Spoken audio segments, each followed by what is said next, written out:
Самат Нордман дегеннің жазбасын оқыдың ба? Ақша туралы. Жоқ, қандай? Жеш? Қазір ссылкасын жіберем. Не жазған, кәне? Балаң кеудесін соғып еңсесі биік болсын десең, ақша жи, байы, қалғаны бос сөз. Бұл қазақ тек байды сыйлайды, бай туысқанын төрге шығарады, байға күлімсірейді. Ал кедей туысынан қашат, кедей туысы звондаса, трубканы көтермейді.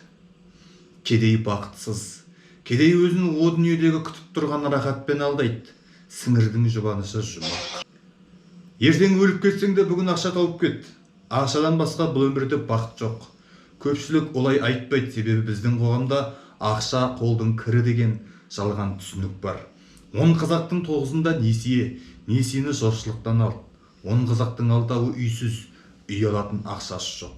10 қазақтың 4-і дәл қазір ауырып жатыр, емделейін десе ақша жоқ. Осының барлығын көріп отырып, ақша қолдың кірі дейді. Тап-таза қазағым-ай, байсаңшы.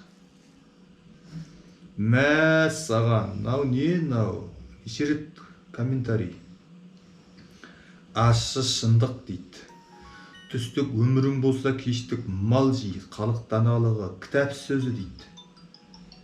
Ой, нау да звондап.